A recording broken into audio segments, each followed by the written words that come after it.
CORSO and Catone.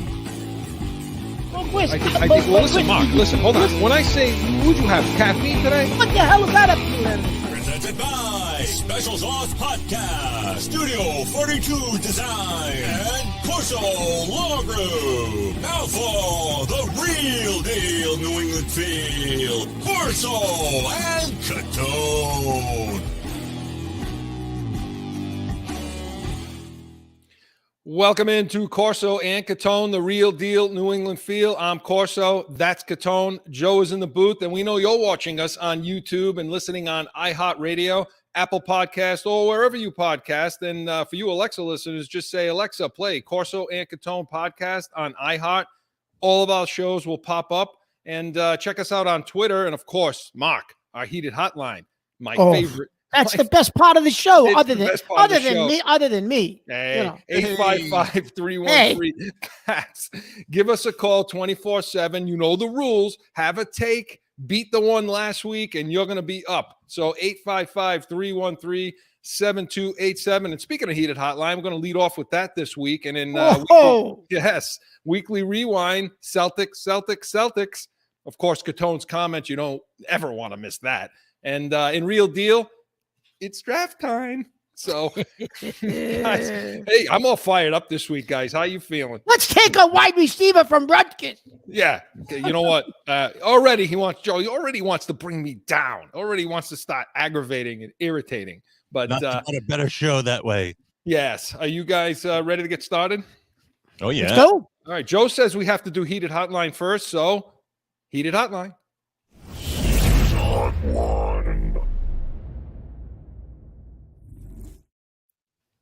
Hey, Kyrie, don't try to make up with the Celtics. You should be kicked out of the league. Kiss our entire ass. You suck. Yes. Yes. Right. I love it. That's you know what? That's fan. And Joe, you didn't even leave a name. No name. Nothing. He's just pissed. We got millennials now. They don't leave their name. They don't leave nothing. Wait a minute. What? What did you say? I said we got millennials now. They don't leave their name. What? They don't leave What nothing. the hell? What the hell's a millennial? What's millennial? What's wrong with you guys? The millennials. They're like it's an age group. But what age group is that? I don't know. Actually, You don't even know, Chris. He's talking about. there's like Generation X. There's Generation Z. I don't know if there's somewhere in Generation Z. What's it? Zorro. What the hell is Generation Z? Zorro. Yeah. What's Mark? Generation A. He's about 170 years old. I'm from Bedrock with Freddie Flintstone. He's got the hammer and the chisel, spelling his name out. You know what I mean? All right, Joe, we got the millennials with us then, right? So listen, caller, thank you very much. And do you feel the same way? Because I do. Yeah, I do. I totally agree with the caller, 100%, Chris. Like, screw him. Now so for everyone who doesn't know, he came out after game 2. They had a gave big lead. Gave us deuces. Right. And so he comes out in the press conference and he starts complimenting the Celtics. Not well, the that was fans. after game 2, but let's go back to game 1. Game 1, he's flipping everybody off now. That's the game. He was flipping everybody off in the game, chucking the finger to this one, that one. He's pushing the camera out of the way. He got fined 50 G's. Yeah, but you know what pissed me off more? Now, I don't know if it was at halftime. I don't know if it was halftime, end of the game. Might have been halftime. He's going to the locker room, and somebody from the tunnel, I don't know if it was a worker at the at the TD Bank, I don't know, says, Kyrie, you suck. You effing suck, right? And he responds, suck my. Yeah. Right. Like, really? And you only find this guy 50,000? Really? Yeah. I mean, so 50K. So now in the next game, he falls asleep, basically. He basically is like nowhere to be found. We'll talk about that in a few minutes. But then he comes out in his post game. I mean, I'm talking about, and no offense to, it's a real thing, mental health, but this dude's bipolar, Mark. I mean, he comes out one day and he's swearing in his press conference after game 1, F this, F that. Hey, it's playoff time. You want to be like that? I'm going to do it right back to you. F. Okay. He's Generation F. So then in game 2, after they get beat, after blowing the big lead, he comes out in the press conference. And now he's giving a lot of love to the Celtics, or the Celtics players and organization, not the fans. Not But the fans. Not the fans. But he's giving it, hey, it's their time. They're playing great. They're cohesive. Give credit to Udoka. He was here before. He knows how to play us. And even Brad Stevens. Yeah, who he butted heads with. He hated him his entire time here. He butted heads with Stevens. So we know what to make of game one. That's his true colors. He's just a jerk. But what about game two? What about that press? So I'm thinking, did he come out in that press conference? Was that basically because he couldn't make any adjustments? Was that a dig to his coach? I think it was, because there's not a genuine. Don't tell me he genuinely feels. No, for the there's Celtics. not a genuine bone in that guy's body. He doesn't like the Celtics. He doesn't like Brown. He doesn't like anybody that has to do. No, with that was a green. bang to his coach, to Nash, right? I think so, because again, because Udoka's just taken. He's eating Nash's lunch in this series. You know what I mean, for him, and so that had to be a shot. The Celtics are a cohesive unit. They're running sets. They're running set offense, set defense. They're swarming all over the damn court. And the other team over there, we said it from the beginning. There's no rhyme or reason to that offense, that defense. But Mark, isn't he the reason? Isn't he and Durant the reason why? Well, yeah, because they take the ball, they play one-on-one basketball, right? That's what they've done pretty much all year. And I think the other reason, and you know what, he's going to take a little bit of blame for this, is, well, how do you get cohesive and run sets when your starting point guard missed half the season because he couldn't play home games? So he wants to take shots at being a cohesive unit. Well, maybe you're not a cohesive unit because you sat out half the year for whatever reason. You didn't get vaccinated, that's personal reasons, and that's Hey, I respect that, totally respect it. However, that also leads to, well, you know what? You may not have too much cohesiveness come playoff time because you missed so many games. Not only that, but I would love to be a fly, and I would love to hear a Nash reaction after that press conference, because I'll bet you anything, Steve Nash is sitting there going, "Hey, look, the handcuffs are on me. I can't put I don't know how good of a coach that guy can be." Because he's hampered by Durant and he's hampered by Kyrie. And don't you think for 1 second Durant's not the coach of that team? I mean, oh, absolutely. Him and Kyrie are running the show over there. Yeah. So are they even letting him run sets? But it's typical Kyrie. He's going to blame everybody else in the world but himself. And by the way, how many championships has he won? One on his own. Oh, none on his own. None. He won one with LeBron. Where he's the one. He's the guy. None. He hasn't led anybody to anything. Yeah, but in the same respect, how many championships has Durant won as the guy? When he was in Golden State, he had Curry, he had Klay Thompson, he had Draymond Green, and they had already won. And they had already won one without him. So he came in and yes, in Oklahoma City, he was an important piece in Golden State, but he wasn't the guy. And you're right, in OKC, he had Westbrook and Harden with him. And he still didn't do anything. They didn't win anything over there either. No. So, I mean, those two guys, and we're going to talk about it next, but those two guys went into they didn't look, put it this way, they haven't looked good. I mean, I know Kyrie went off in game one. No, Kyrie went off in game one, and I give him props for that, but But not as a team. Look, they have two individuals that can score the basket, okay? Or score and that's it. Well, when you look at I don't want to get into the rest of their roster. We'll get into that when we get into the rewind. But as far as Kyrie, getting back to the heated hotline caller, he can kiss our ass. I agree with the caller. You know what? Who the hell is he? He's trying to patronize us after game two. Right. You know what? Just go screw. And that's all it is. And that's all it is. And for anybody out there that thinks that crap was genuine towards the Celtics organization, you know what? I don't know what generation you're in, but you're not seeing things pretty well. You know what I mean, Mark? So no, please, absolutely. I totally agree with our caller. That was a shot at his organization. That's a shot at his coach, his organization. Listen, teams like that, him and Durant, what do you think how much longer do you think that coexistence? I give them one more year. They'll try it again next year. If everybody will be healthy, maybe they throw Simmons into the mix if he's okay and he can play. And which I'm not impressed with Simmons. Never been a fan of Simmons, but the Even three when of he them was playing all the time. Yeah, but the three of them will give it one more go next year, and then you know what? That'll be the end of that experiment too. I don't know if next year is Durant's last year of his contract, or he's got one more after that. But he's certainly not staying in Brooklyn if they can't win anything. I mean, come on, really? Come on. And so we'll see. We'll see how Kyrie does. They tip off in about less than 30 minutes now. Less than 30 minutes now. They're They're tipping off game 3. We'll see how he does it if he goes into a shell or not. Because to me, any team that guy goes to is going to do that.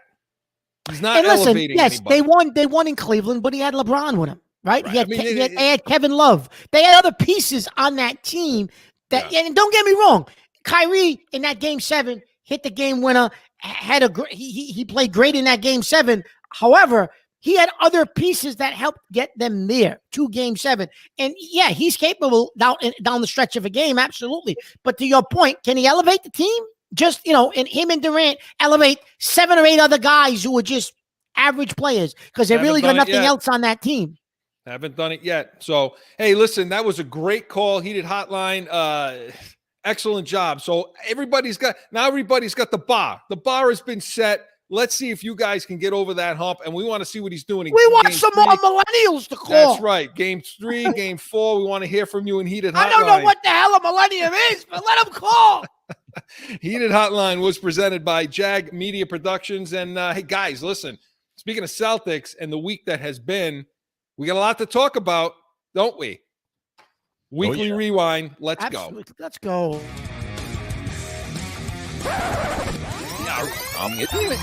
Going back through the week, about a weekly rewind. Boston Celtics. Wow. I mean, wow, right, yeah. Wow is right. I mean, absolutely. They took care of game 1. Barely. But barely. Okay. Tatum hits that layup, and we'll talk about that in 1 second.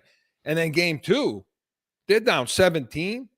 And then they come back and they win the game by 7. But at one point in that 5 minute left in the game stretch, they were up 11, 12. Yeah. Something like that. And something like that.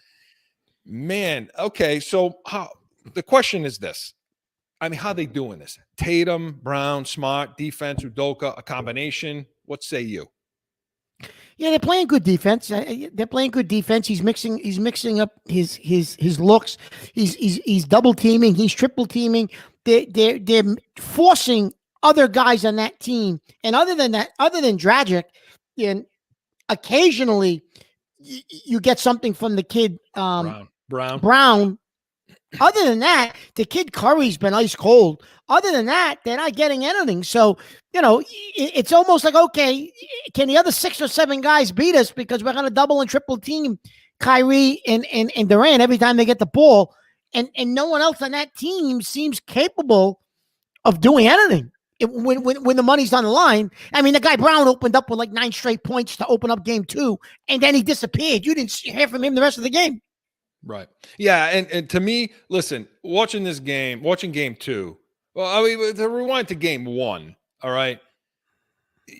That was a back and forth battle. That was a heavyweight fight. It was. I mean, it was a heavyweight fight. Great game to watch. I mean, it was a spectacular game to watch. It was a game that led me saying, why the hell did we want to get involved with this team? Why did we want a piece of this team? Who the hell? But as the game went on, we took their shot, punched them back. The only thing I want to point out from that game is that last sequence when Tatum scores that winning basket with no time left. Yep. Normally, what you would see is you'd see that your superstar come up the court, dribble it out, right? Some kind of fall away, some kind of step back, something like that to end the game. This was beautiful. This was straight offense. Well, that was the epitome of what they've been doing since January, right? That was like a microcosm of their last 35 games. Everyone touched the ball. Yeah. Everyone. And then that ball went out to Marcus Smart. You thought, okay.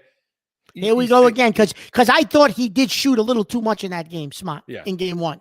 And I said to myself, here we go. He's going to chuck it, but he didn't. He made the right move and the right call. Yep. And those two guys saw each other. He hits Tatum and Kyrie with that lame, Oh, that that's a lame bunch ass of little lame Olay ass- crap. That's like all he plays does. defense, Yeah, you that's know? how he plays defense. And that's how they win game 1. And then game 2, you start to feel like, okay, this is a problem now.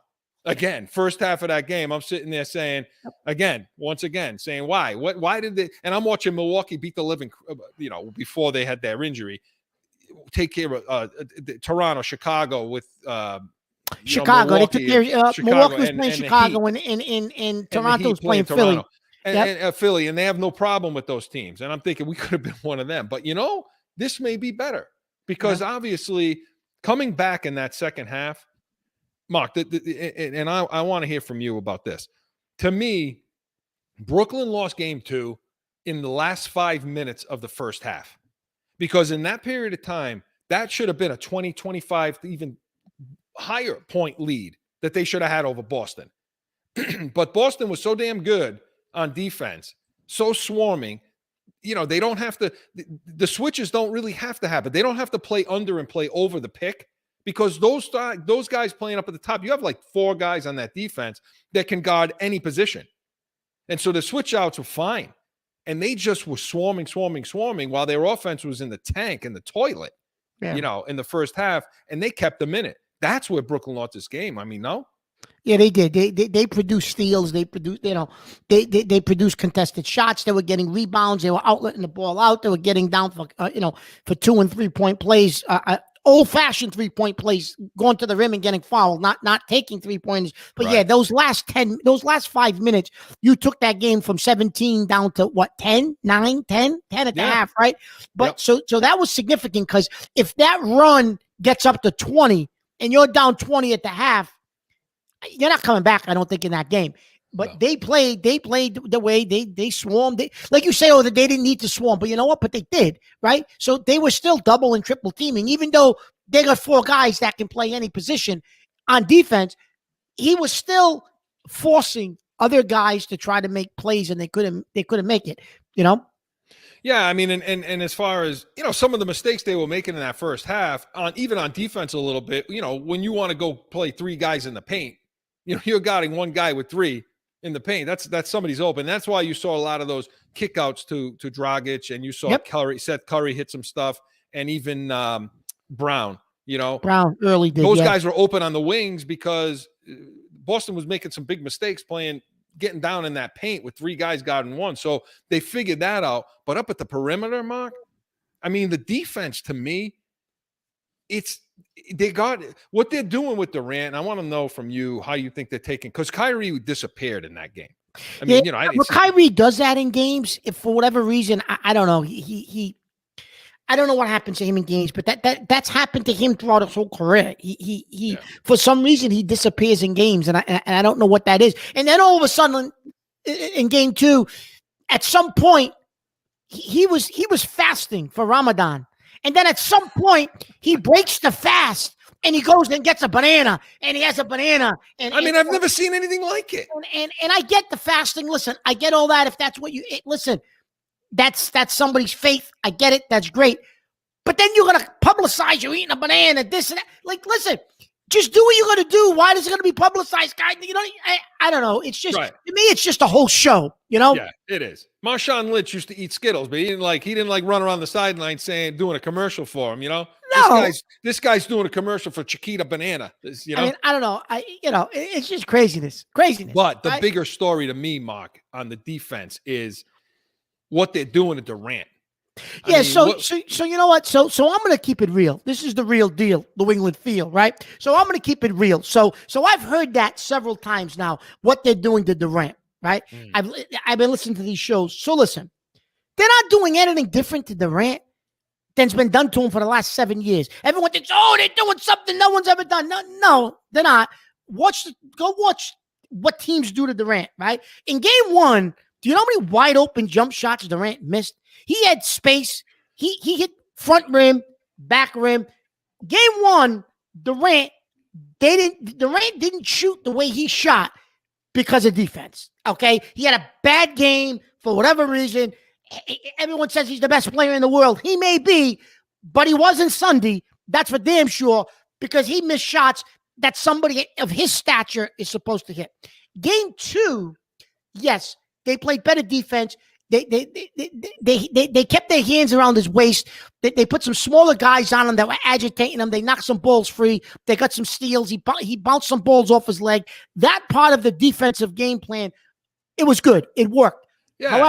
However, he still, if you go back and watch the tape, missed a bunch of open shots that he's hit. The last game they played you in the regular season on a Sunday in Boston, he had like 42 points. Tatum had over 50, and he missed like 5 or 6 free throws in that game. He's a 90% free throw shooter. He almost got 52. So he's missing shots he usually hits. Yes, Boston's pressuring him. They're pestering him. I think they're in his head a little bit because they are giving him a bounce, a bang. They are hitting him. They're getting a little physical with him. Teams do that with him. And for some reason, in this series, his open shots aren't hitting. So it's really playing on him, I think, even more, that shots I usually hit, I'm not hitting. And then they're pestering me. They're knocking balls off. They're knocking balls out of his hand. They're making him play more aggressively. But putting 2 and 3 guys and switching off on him on screens, teams do that to him. He's usually used to that. But he's not hitting shots at all in the first 2 games. They don't do it this good. And I agree with you. They do it. If you listen, he's missed a lot of open shots. Listen, I know you want to hear that, but that's the truth. It's the real deal. Yeah, here's also the truth and the real deal, okay? The defense will do that to you. So it's like if you're a quarterback, right, and you just keep getting hit all day long, okay? You may skip a couple of balls. You may throw a little high now. You may release before you should. And that's the intangible that the defense brings to that. Now, maybe other teams try to do that. They do, but not as good as them. You got these. As I said, you have these guys. So every time he turns around, he's getting double. But you're getting double with guys like Pritchard and Williams, guys like that are, like you say, around his waist. Their hands are out. They're playing defense like that. Like you say, he's kicking balls. He's turning the ball over, and he's not used to doing those things. Because it seems to occur to them in Udoka that you got a 7-footer trying to dribble the ball. You got a 7-footer trying to dribble around the outside, and that ball's bouncing higher and higher and higher. And these guys are getting their hands in there. So you can't tell me that that's not affecting his rhythm and his shot throughout the entire game. I mean, it has to. How can you say, well, it may, but he's kicking the ball away. But that's not affecting him when he's wide open 10 feet from the basket and he's banging baseline jump shots off the back of the rim. No, but when you and there's nobody on him, he must have missed 6 of those. Yeah, but when you listen to him in the post game, and he's talking about, he's like just the guy looks like he's a mess talking about, every time I turn around, there's 2-3 guys. Like, in other words, in his brain, all 5 guys are on him when he turns around. So if he's thinking that way and he's talking that way, I don't care how wide open it is. He is friggin' affected. He's being affected by what this defense is doing to him in other aspects other than just, when somebody's right on top of him. So I think they're doing a fantastic job. And maybe Udoka's knowledge. Look, you say, well, Udoka has the book on these guys.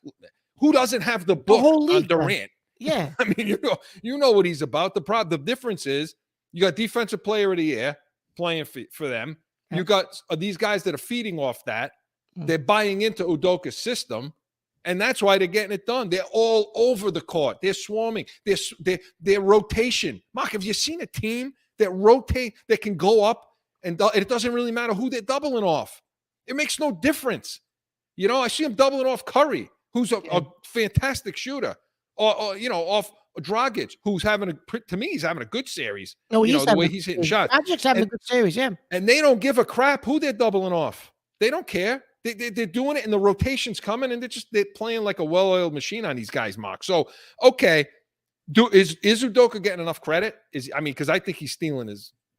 I think he's out coaching Nash. No, I think he's getting a lot of credit. I think if you listen, I think he's getting enough credit. I absolutely do. I think he's getting. I think everyone, everyone is singing Udoka's praises. I think he's getting credit. Yeah, I definitely think he is. I don't think he's getting not enough credit. He may be getting a little too much credit, but I know he's definitely getting what the credit he deserves as being a good coach and righting this ship when they were way off course at the beginning of the year. Brad Stevens wouldn't have righted this ship if he was coaching. That's for Right. sure.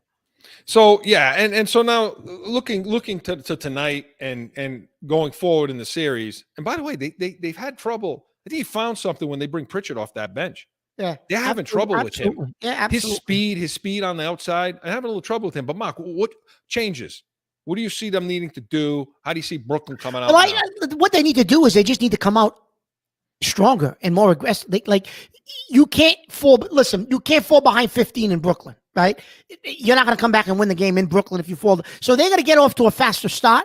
They're going to play. They're going to do what they've been doing soon from the jump tonight. Because if they do that tonight, I think they can steal game 3. Because listen, this to me, you win game. Obviously, I picked them to go. I think you're going to go back and rewind the tape, Joe. I think I said 5, maximum 6. Oh, Chris, you know what he said? No, wait a minute, Joe, Mr. Defense over there. This is horseshit. 7. Joe, Mr. Defense had them losing in 7. Yeah, Not and so didn't you. You know what, Joe? This guy. Here you go. And I want to hear from all you in Heated Hotline. This guy wants to say last week, yeah, I think they can win in 5, maybe 6, and then he says, well, but if it goes 7, I don't see the Celtics winning.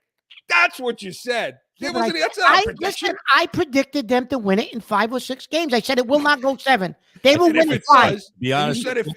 I gotta say, I think it was 6 because I think I titled the episode that. Okay, listen. So I predicted a victory. You cannot now. You can try to change your tune. I'm not changing anything. I didn't change anything. Listen.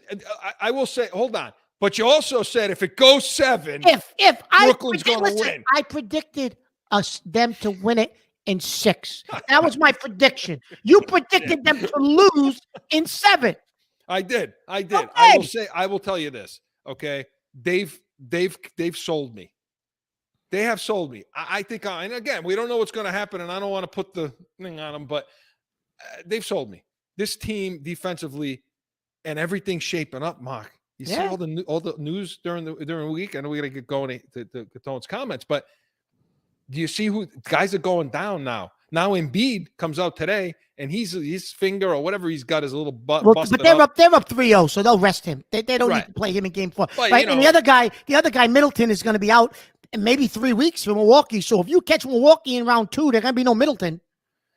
If they come with the same intensity for the rest of the playoffs, I think everything's turning up green right now. Everything's turning up green. So listen, my prediction before the playoffs started was it would probably be Golden State from the West. So they'll probably end up playing Golden State because it looks like Golden State is going to be the Western. So I think that would be a great final if we could get there. I think that'd be a great final. It would be good. So we want to hear from you. So let us know. Let us know what you heard last week in Mark's prediction, because I think Joe, we know what everyone heard. He's trying to backtrack now, Joe. So let's hear from you in Heated Hotline. Make sure tell us what we're doing wrong, and let us know what you think. Are they going to win this series, and how far can they go in the playoffs if they do? Weekly Rewind was presented by Special Sauce Podcast. What's your special sauce? SpecialSaucePodcast.com. When we come back, as I say, buckle up. Catone's comments is next. It's the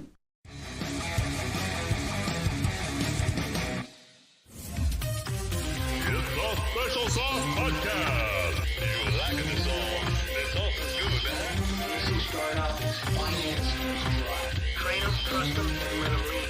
With your host, Marcus Aurelius. Tune in to Special Sauce Podcast, wherever you podcast. What's your special sauce? Time for Catone's Comments!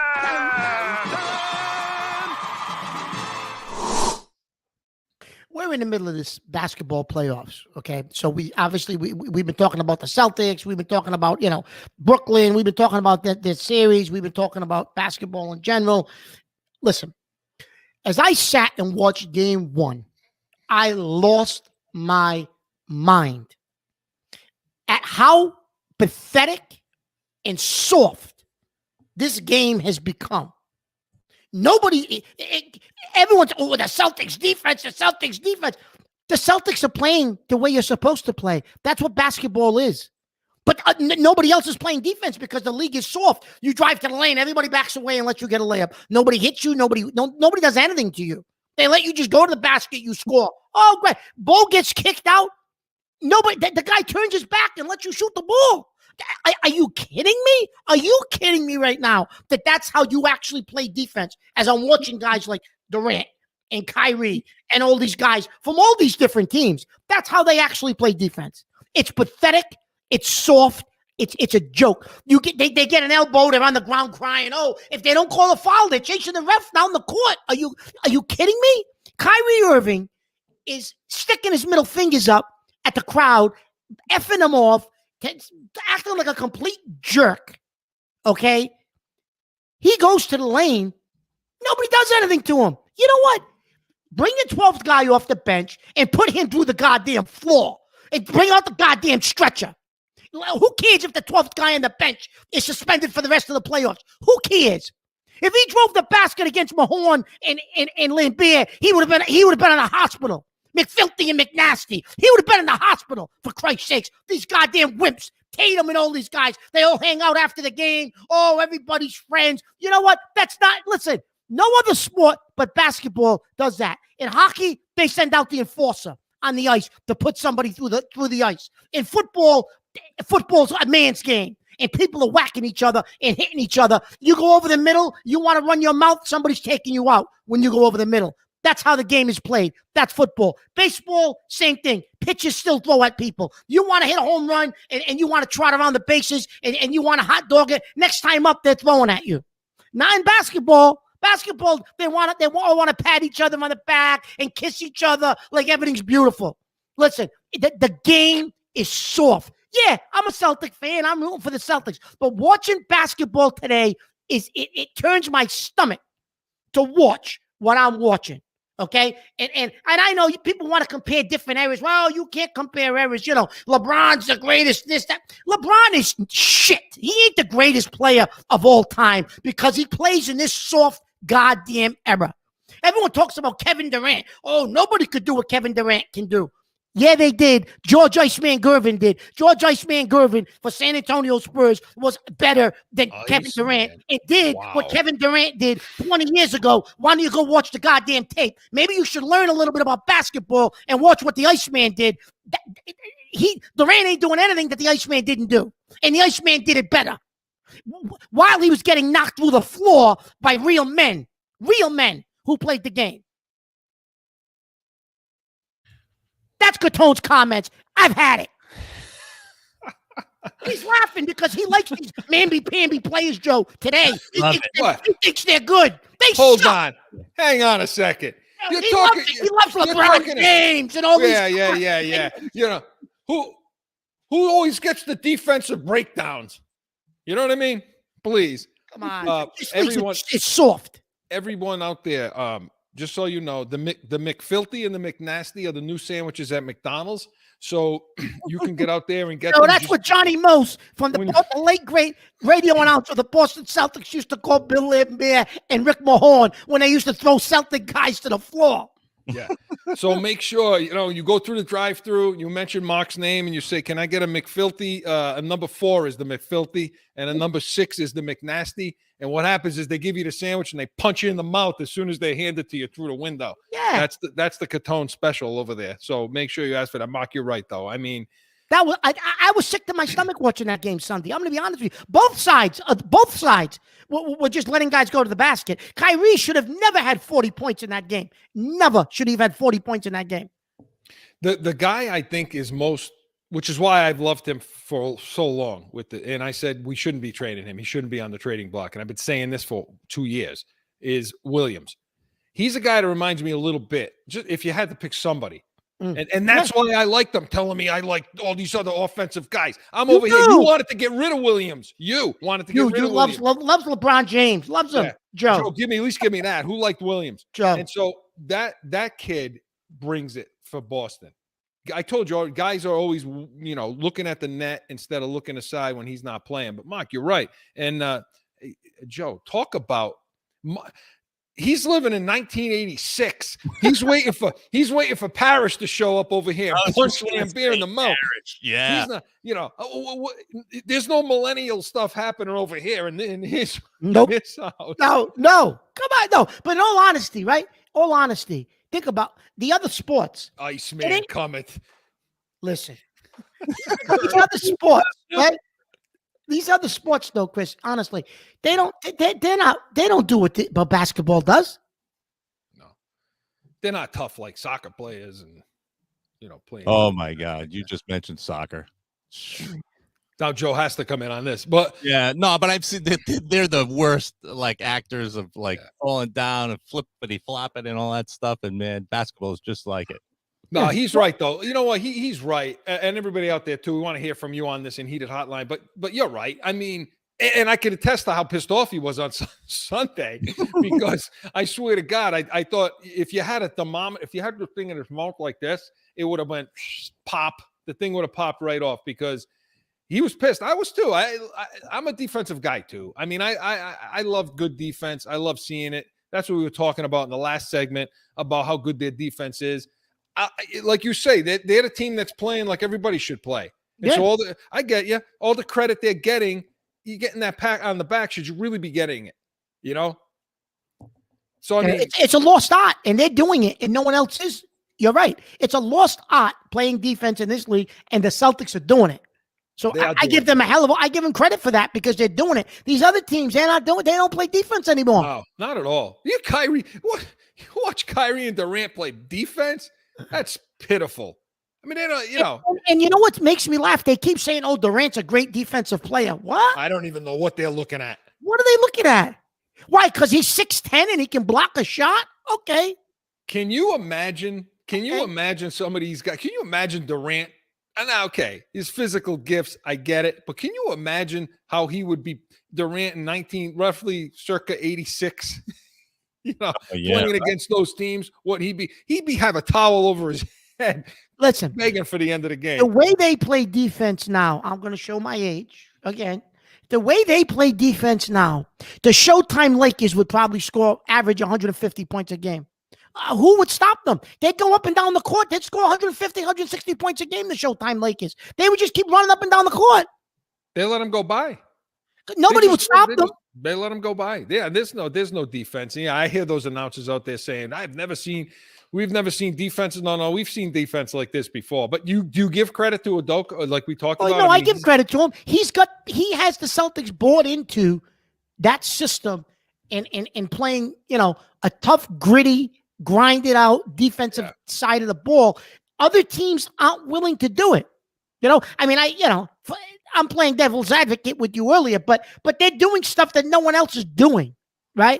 Yeah. And that's what, and that's why they're winning. I got you. And I feel those scores used to be like 80, there's 96, 92, you know what I mean? But I got excited last week in game one. I tell you, I like they're going to win this game. I was loving the crowd. I was loving Tatum slapping his hands on the floor when they were coming down. I haven't seen that go on the parquet. You know where he got that from? Where did he go to college? Duke. And that's Duke's staple. When Bobby Hurley and Christian Laettner were there, they used to bang the floor on defense. And that's something that those teams, I didn't know that. Yeah. The Duke guys, that's part of the brotherhood of Duke. They all go down now and bang the floor on defense. So that's why he did that. That goes back to his days at Duke. But you got to love it. When they're doing that stuff, you feel like, because it's contagious. Defense is contagious. It's just it does. It turns, when you see a big hit on a football field, it just fires the world up at that point. You know what I mean? So, Mark, you're right. Absolutely. Good stuff. Want to hear from you in Heated Hotline. Let Mark know what you think about his take about being a non-millennial. We'll just call you a non-millennial. Thank you. Let's leave it at that because I still don't know what the hell a millennial is. CATONE'S Comments was presented by CORSO Law Group, Arizona's leading criminal and traffic law firm. CORSOLawGroup.com. Allow us to be your voice. When we come back, we're going to get real right after this. It's that time again for a timeout for a message from one of our sponsors. No one ever thinks they will be in the need of a criminal or traffic lawyer, but things happen. CORSO Law Group is Arizona's leading criminal and traffic law firm. Their 20-plus years experience and attention to detail has helped thousands of people all across this great country who found themselves in a situation in Arizona. So whether it's a traffic ticket or if you need reduced DUI or more serious issues, call or go online to CORSOLawGroup.com and talk with these expert attorneys who I know will help you. CORSO Law Group.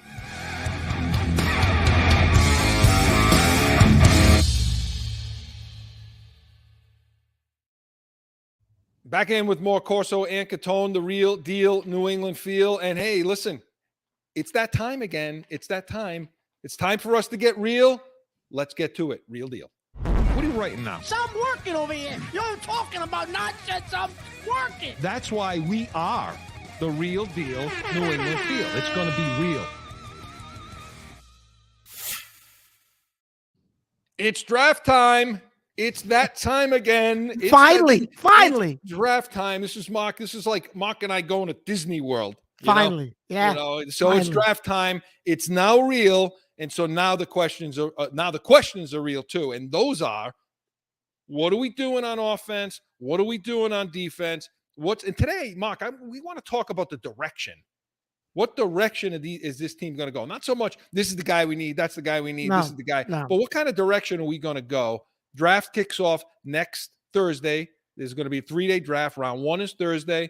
Round 2 and 3 is Friday, and the rest of it, 4 through 7, is going to be Saturday. And we'll be live. Did you guys know that we were doing a live show next week? Anybody? I hear crickets. Notes? Was it in the Joe? It was in the notes, Joe. Joe, I Come hope on, you Joe. reports? I don't think it was. I hope you know, Joe. But yeah, we're going to be live at post-draft show. We're going to be live 7 p.m. Eastern next Saturday. That's the 30th. And we'll be on. You want to see Mark? You want to see that thermometer pop? They take a wide receiver from Rutgers. You're going to see it. So, They're taking one. I know they are. yeah. So talk to us about offense, Mark. Offensively, listen, they got two major needs. They've got tackle. I think they need to get. Listen, I don't necessarily know if they need starting tackles. I mean, you got Brown. You still got your buddy over there, Wynn. I don't know if they're going to go with Wynn. But you definitely need depth at tackle. And I think this is a draft where rounds 2 through 4, there's depth at tackle. I don't necessarily know if there's that high-end tackle. There might be 1 or 2. You know, the kid Neal from Alabama, a couple of those guys are out there. The kid from NC State, Ekawonu, those guys are out there. But then after that, I think there's just a lot of depth at the tackle position where you got a lot of guys between rounds 2 and 4 that are pretty interchangeable that could give you depth, and maybe you can develop them into a starting tackle, but they'll at least give you some depth. You need depth there. And yeah, you can use depth at guard too. What I don't want to see is them drafting a guard to play tackle because there are enough tackles out there. I don't want to see Zion Johnson from Boston College. I know we're not discussing specific guys, No, but that's I got to mention his name because I don't want him. I don't want him because he's a guard that Belichick will try to have him play tackle like he did with Wynn. That's right? what you're going to see. You're going to see it, right? You're going to see I don't want to see it, but I feel like you're going to see it. You're going to see it. So I think tackle, if you need to get some depth there, because listen, you've got an incentive built into Trent Brown's contract for weight. What does that tell you? Jesus Christ, right? So they're trying to keep him under 400. Are you kidding me? They're trying to keep him under 400 pounds. That fat ass can't get wide to begin with. He can't shuffle his feet to the outside. Friggin', and they got him at left guard. Mac Jones is he's getting his ass kicked every week. So I think you definitely need some. I definitely think you're going to see them take some tackle. You need offensive line, tackle, guard, and listen. I understand they just got Devontae Parker, but listen, Devontae Parker, is he an upgrade over the guys you've got in that receiver room? Yeah, he is, but that doesn't mean he's a number 1 receiver either, because he's not. Maybe on your team he's a 1 because your receiver group is not the strongest. You need depth and you need more speed in that receiver room. Okay, you need speed in that receiver room. So listen, you got to take a receiver in the top 3 rounds if you want a guy that can produce like these SEC guys can produce. You're not taking those guys in the 5th and 6th round. You can find one. You need to take a wide receiver. Listen, they're not going to take one in the 1st round. I've resigned myself to the fact they're not taking a receiver in the 1st round. They went and got Even Devontae if Williams Parker. is there, even if Williams from Alabama is there, you don't think they take him? I don't think he'll be there. If he's there, maybe they'll make a liar out of me, but I don't think he'll be there that far down in the draft. But I do think in rounds 2, you're going to have a host of guys, SEC guys, that I know that's what you want to see, Chris. You're going to have a host of SEC guys, that are going to be there. You're going to have Pickens. You're going to have Mechie. You're going to have you're going to have the kid, the wide receiver. There's the wide receiver from Clemson. There's 3 or 4 guys that are going to be there. Now, Western Michigan Moore may be around. Sky Moore is my guy. I love Sky Moore. He'll be there. I don't. So you got to take somebody in the 2nd round. You have to. You don't have a choice. And the other guy who'll be there in the 5th or 6th round probably is the kid Bolden. The kid Bolden from Alabama, a true slot guy. Listen, you need a slot guy. And Sky Moore could do both. He can be your slot guy. You can shift him outside. You can do all kind of things with Sky Moore if he's sitting there in the 2nd round. Well, Mark, you said it. Who does he remind you of? Speaking of the Bolden? recent, not Bolden, Sky Moore. Oh, Sky Moore. Of recent events that have happened this week. Sky Moore reminds me of Deebo Samuel. So you had to bring that up, didn't you? You had to bring it up. Tell everyone what I did to him this morning. These jerks texting me, we're in the mix, we're making the deal. He's giving me all these draft picks, we're giving up. Now I'm all of a sudden I'm on my phone, I'm checking my computer. I'm like, there's nothing. I'm like, what are you crazy? What the hell are you reading? He's telling me, I'm busting your beans. Really? So if you haven't heard, Deebo Samuel has requested a trade out of San Francisco. So now they came out with a bunch of teams who are, potentials for him. And of course, Kansas City's on there, Green Bay's on there, of course. But New England's one of those teams that's on there, Mark. So I want to ask you, they should, but they're not. Listen, like if they listen to me, that was that night, draft night. Let's go back in time. Talk about popping a blood vessel. He was here that night with me. He was in Rhode Island. He was here for a function or something. He stayed longer because he wanted to be here for the draft. My son's on the ground screaming for to draft DK Samuel. DK Metcalf. They bypass him. My guy was Samuel. I'm like, this is who you take here. The only person in the room you know who was why? happy with Harry. No, don't say happy. Was Chris. Was happy with Harry. Joe, every single year that passes, it gets, next year it'll be I was out there packing his bags and driving him out to New England. You know what I mean? Next year. But Mark, why can't, is it more to do, look, because to me, I don't care about the draft picks. I really don't. Like, you give up what you got to give up to get a guy like that. That's fine. But is the bigger issue for New England is paying this guy? Yeah, what's he going to want? He's going to want 70, 80, 90, 100 million. They're not going to give him that. That's the issue. Because in the back of their mind, they realize they're going to have to pay Mac Jones at some point too. If Jones develops into what he can, people think he will be. Well, you're going to have to give him 4 years, though. It is, but now you're giving him. I just don't see them giving a receiver that much money. I'll be shocked.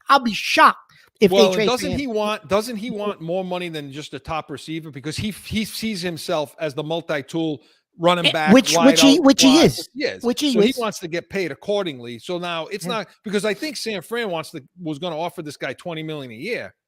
Yeah, and he's turning his nose up at that. Yeah, how's a team like Kansas City going to make that? I don't know if Kansas. Everyone says he's going to end up in Kansas City, and I agree. He may. They have the pick. But I don't know if Kansas City can pay him. They couldn't pay Hill. They couldn't or wouldn't. Well, you know what? That's a better question. Maybe they just wouldn't. Everyone said, they couldn't do it. They had to make a decision. Well, maybe they just decided, hey, he's not that good. Our system made him that good. There are other receivers out there better than him. We don't know what the internal conversation was there. We're going to find out. Sounds like Belichick was in that conversation. Well, We're gonna find out. We're gonna find out if So we Kansas don't- City's system made him that good. And So Mahomes. we don't think that the Patriots will really be in play for No, this guy. Although they I don't should. believe so. Do you? What Why do you do think you? it's going to take though? No, I mean I don't because of the payment. Like I'm well, fine. I mean, what do you think it's going to take? It's going to draft-wise take exactly. It's going to take at least what they gave up for Hill. What did they give up? 5 picks for Hill. Yeah, I mean, I think it's going to take that. It's going to take 4 picks. you 5 think picks. like don't you think 2 1s is too expensive for a wideout? I do. Well, they didn't give up 2 1s for Hill. I though. mean, I They just didn't. said I don't care about the draft picks. No, I don't think they'll give up 2 1s. I think you could get them, but you're going to have to give up a 1.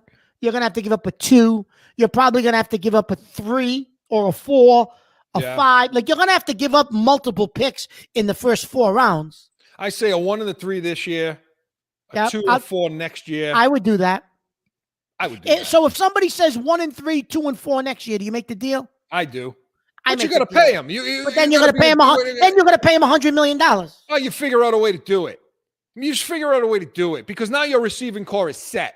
Yeah. Now your receiving core is Yeah. set. Samuel, Parker, Bourne, Yeah. Meyer. I mean, forget Aguilar. I mean, and that's set. Nikhil But, okay. Harry. Yeah. So he doesn't even show up to the voluntary workouts. I think don't he want him knows. there. I think he knows his time. So he's done. I So, think it's, okay. So to finish up on the offense, Mark. Okay, so yeah, I mean those are the two. Let me ask biggest you a moves. question before we shift over to you for defense. Do you think this kid Trevor Penny from Northern Iowa would last to the second round, or you think he's a first round pick? It depends on how the girth goes in the first round. And I mean that, I mean the defensive and offensive linemen. Because there's going to be such a run on those guys in the first 20 picks, more than I think people, and so that's going to push. That's going to push. So people in out. doing that and saying that, why don't you get into the defense? So what do you think our needs are on defense? Well, I'll tell you what. When I look at this, see, this is interesting. So when you're going into the draft, you start to say, well, who's the best guy? Oh, you get this guy. We want to get Stingley, or we want to get Booth, the corner out of Clemson, or Dean, or these sexy kind of players that are specific to do something. But you first have to look at what you do. What is how close are you in different spots? It's not really it's not all that complicated. When you break defense down to its simplistic form, it's about numbers. It's about percentages. If you're the team like the Rams, you got a front 4 that can get to the quarterback, right? So you don't have to worry about locking up on the outside with your corners. You don't have to worry about playing lockdown defense with a Ramsey or a J.C. Jackson or some of these guys that they think are lockdown. You don't need to do it. You can open up the field, play zone, flood it, which tells you, okay, if that's the kind of defense we have, then you want athletic linebackers. You want linebackers that can get into coverage, that can move lateral, that can T-step and come Like forward. Dante Hightower. Yeah, just like him and Bentley. But you know what I mean? Like you want to have guys like that have that athleticism so they can play out in the zone, but also can still plug gaps because these teams don't have big bruising running backs anymore, other than like Tennessee, or maybe Vegas. Yeah. So you look at that. So when you look at the Patriots and you say, okay, where are they closer? So are they closer on the defensive front to being able to be that kind of team that can get there with 4 guys and you don't have to manufacture pressure with your linebackers? Therefore, your defensive backs don't have to be as good. They don't have to be as locked down, right? They can be more, cerebral, being able to play better in space. So where is New England right now? To me, they're closer on the defensive front. I mean, you got 2 Pro Bowlers on the defensive front. You have Balmore and you have Judon when they're going to play him on the edge and he's going to come. You have 2. So to make it 4, like, for example, a guy like Alabama, Davis, I don't think he's going to be there, the defensive lineman, when they pick. But that's a guy, given this team, that I would be willing to go up and go get that guy. The tackle from Georgia. The tackle from Georgia to solidify that front 4. Now in your secondary, now you look at guys that are good in zone. I mean, Mark, you looked at those 03, 04 Patriots defenses, right? And they had great defensive backs, good safety play, good corner play. Past Ty Law, though, who did they have? Yeah. They just had guys that could fill, yeah. That was a zone team. Yeah. So they were able to get there with pressure. So that's my point. So when I'm looking at the Patriots, to me, I try to look at go from the inside out. And to me, I look at the defensive line. If there's a real good one there at 21, Davis, fine. If there's not one there, then I go to the next level. I mean, guys like Dean. I like Dean, that linebacker out of Georgia. I like him. Do you think Stingley would drop? What if Stingley dropped? No, he's not going to drop. You don't think he'll drop? No, and if he does, honestly, that's if tough. Stingley and Davis and Dean are all there. Davis. Okay, yeah, that's who I would pick. I love Davis. You know that. I love him. For the reasons I just said. Yeah. That'd be a great pick. So, I mean, like I said, you got corners in space, Let me, if I know like this gets boring a little bit, but let me just illustrate something real quick, okay? If I can. So a typical set for an offense, right, is they come out of the huddle. They got a running back in the backfield with the quarterback. They got 2 receivers on each side, right? A slot guy, 2 outside guys. There's your set. So when you're on defense, if you're playing in a zone defense, I don't know. Let's say it's just a read 2 defense where all the corners and the safeties on both sides are reading that number 2, that inside slot guy, to see what he's going to do. And then once he decides I'm going to go vertical downfield or I'm going to do a shallow route, that determines what the zone's going to be. That determines where everybody goes. So at some point in that, you could be playing cover 4 guys across with the 2 safeties, 2 corners, and now everybody's doing the same job, Mark. Everybody's doing the same thing. Mm-hmm. There's no distinguishing corner to safety in that situation. Yeah. Right? So, or you're doing a situation where, corner's got to step and come forward.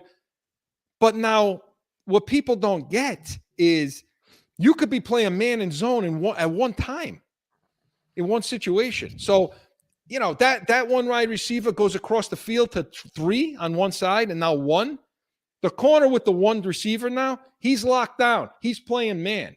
Everybody else on the other side is playing a type of zone. My point is there's so many variations of coverages for you to go out and think to yourself, we got to get a lockdown guy. I mean, Mark, it helps, but you don't have to, right? It helps, but you don't have to. If you're looking at the defense, who are you? Who you want to see on this defense right now? Oh yeah, I told you I love Davis. That's my guy. Jordan Davis has been my guy.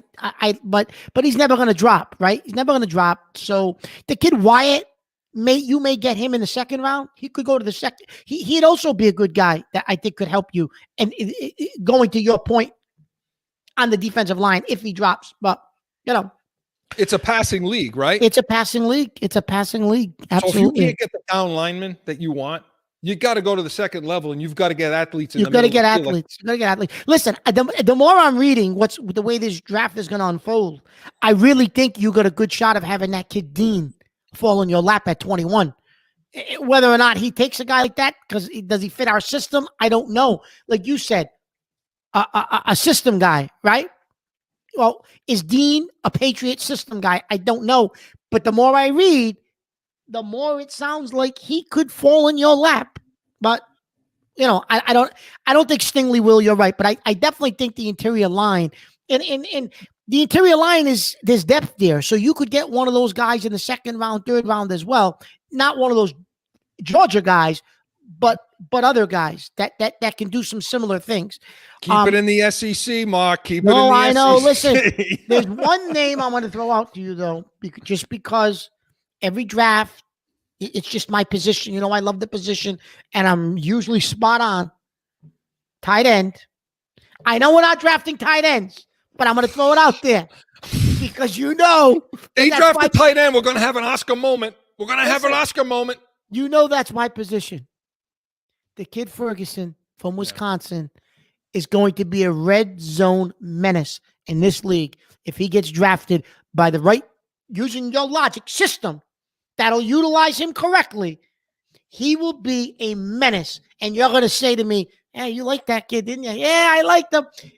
He won't last long. He'll be gone by the 3rd or 4th round. But he just put him in the back of your head. When you cut Jonnu Smith at the end of the year, you're going to need another tight end. Ozzie he'll be cut. Listen, all you're going to have is Hunter Henry. Just throw it in the back of your head. That's all I'm saying. The tight end from Wisconsin.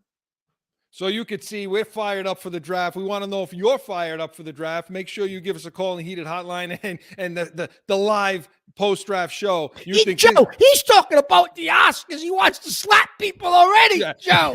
You think we're wired now? Wait till next week. You come back for our live show. So the draft is real, and it is here. So we want to hear from you, and the question remains, what do they need? Who should they go after? What kind of system guys should they get, and who do you like? Let us know in Heated Hotline. Real Deal was presented by Special Sauce Podcast. What's your special sauce? SpecialSaucePodcast.com. Guys, we got to go. It's that time. I want to thank you for joining us in the nation. And listen, get on. This week, our shows are all up for you to listen, watch, enjoy, see how wrong Mark is, and make sure you're leaving us a message in the Heated Hotline, 855-313-PATS. And come back next week, 7 p.m. Eastern, live. You never know what's going to happen live. Never know. So that'll be our post-game show for sure. You don't want to miss it. Right here with Corso and Catone, the Real Deal New England feel. See you next Saturday.